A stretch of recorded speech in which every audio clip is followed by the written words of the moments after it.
Décryptage d'un secteur d'activité à travers l'expérience de terrain, à travers l'analyse d'un chef d'entreprise. Aujourd'hui, on va parler de la fabrication des principes actifs pour l'industrie pharmaceutique, sujet évidemment d'actualité avec la crise sanitaire. Bonjour Frédéric Gauchet.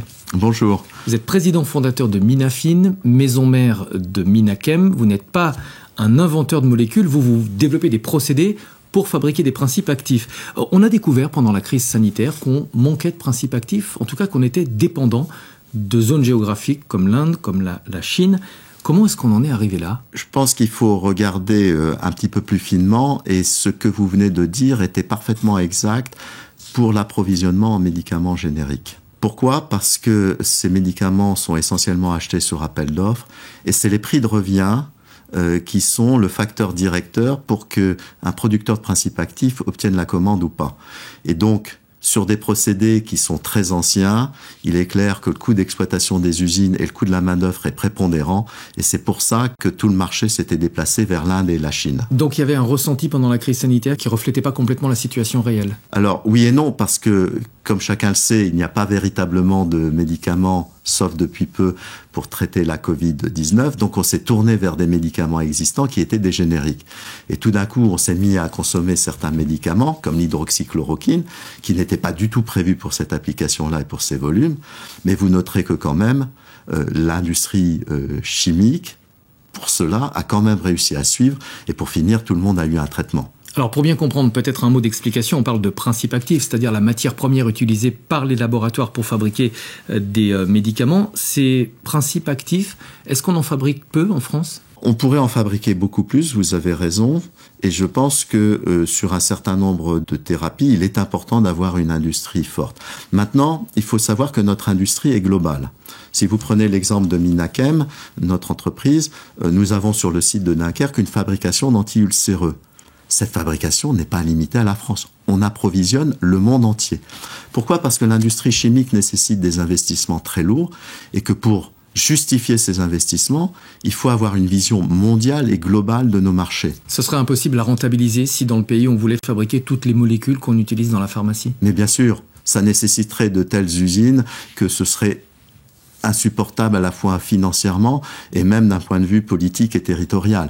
Donc je crois qu'il faut avoir toujours une vision globale, et je pense qu'au minimum, la sécurité d'approvisionnement des médicaments, elle doit se juger au niveau européen plus que dans un État membre particulier. Le gouvernement a lancé un plan de réindustrialisation pour retrouver de la souveraineté dans certains secteurs, notamment dans la pharmacie. Est-ce que c'est réaliste à votre avis ? Est-ce qu'on peut être compétitif en termes de tarifs par rapport à des pays comme l'Inde ou la Chine ? Là-dessus, il y a deux éléments de réponse. Dans la durée, si on est capable de persévérer sur cette politique, et ce que je souhaite, on va réindustrialiser la France et on va réindustrialiser une partie de l'Europe. Mais c'est 10 à 20 ans de persévérance.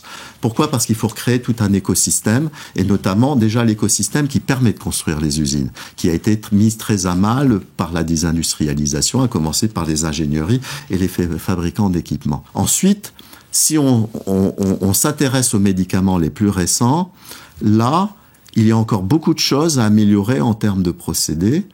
Et là, nous avons un écosystème de recherche et de développement en France qui nous permet de jouer des cartes gagnantes. Parce que si vous avez un procédé efficace et que vous le faites dans une usine très automatisée, le prix de la main-d'œuvre n'est plus le sujet. Le sujet, c'est de trouver de la main-d'œuvre qualifiée en nombre suffisant pour faire tourner ces opérations.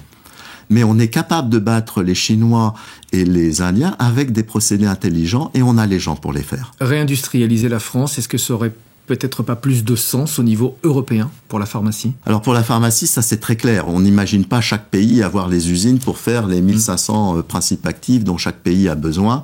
Il est clair qu'il faut utiliser la masse critique de l'Europe pour avoir une politique intelligente en la matière. Et la première chose dont on aura besoin, c'est d'avoir des directives très claires là où on veut être indépendant. Sur un plan technique, c'est compliqué, c'est difficile de relocaliser la production de principes actifs ? Sur le plan technique, non, ce n'est pas compliqué, mais c'est ce que je disais précédemment. Il faut absolument avoir la capacité à mettre en place les outils industriels dont on a besoin.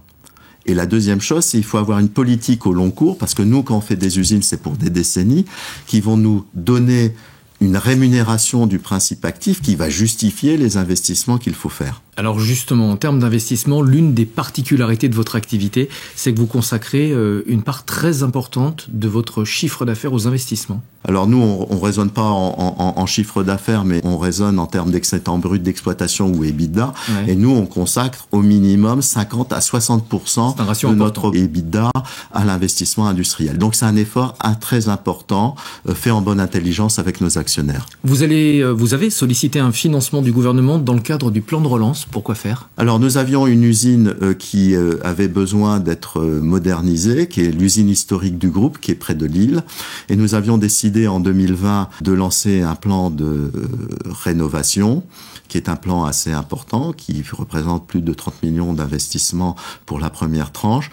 Et lorsque cette année, le plan France Relance s'est mis en place, nous avons jugé que ça rentrait très exactement dans le profil des projets qui intéressaient la France. Et donc, nous avons candidaté et nous avons été retenus. Est-ce que vous êtes concerné par les difficultés qu'on rencontre en sortie de crise, à commencer par la pénurie de matières premières ? Alors aujourd'hui, on est d'abord touché par les difficultés logistiques et les coûts des transports et les difficultés de transporter, parce que comme vous le rappeliez, nous sommes très dépendants de la chimie asiatique, et donc il faut faire venir les petites briques. La chimie, c'est un Lego, ces petites briques qui nous permettent de faire les belles maisons en Lego, qui sont nos principes actifs. Et là, on rencontre des difficultés pour que ces matières premières arrivent à temps, et puis on observe une inflation très importante sur les coûts. Les matières premières pour un groupe comme le vôtre, quelles sont-elles ? Alors des matières premières, ça va être des solvants, ça va être des molécules, ce qu'on appelle dans notre jargon des commodités, ou des molécules extrêmement simples qui sont fabriquées par milliers de tonnes par des grosses usines. Et nous, on va acheter tout un panel. Par exemple, on parlait de l'usine de Beuvry que nous rénovons. C'est une usine qui achète, bon an mal an, 1500 matières premières différentes pour faire une trentaine ou une quarantaine de produits finis. Certains secteurs manquent de main-d'œuvre. Là encore, en sortie de crise. Est-ce que vous êtes concerné par cette pénurie de main-d'œuvre ? Nous, on est tout à fait concernés par la pénurie de talents et de main-d'œuvre qualifiée. On a une vraie difficulté sur beaucoup de métiers, comme la maintenance, comme la production, comme la chimie analytique, où on a du mal à trouver les personnes qualifiées qui veulent s'engager pour une activité industrielle. Vous avez espoir que la situation se normalise rapidement ? Là encore, c'est une question de persévérance. Si pendant des années, on a des politiques qui sont en faveur de l'industrie et que nous, on fait notre boulot de réattirer les jeunes, de réhabiliter le métier correctement auprès des nouvelles générations. Oui, je suis tout à fait confiant qu'on finira par y arriver. Merci beaucoup Frédéric Gauchet, président fondateur de Minafin, la maison mère donc de Minachem, fabricant de principes actifs. Merci. À bientôt pour un nouveau décryptage.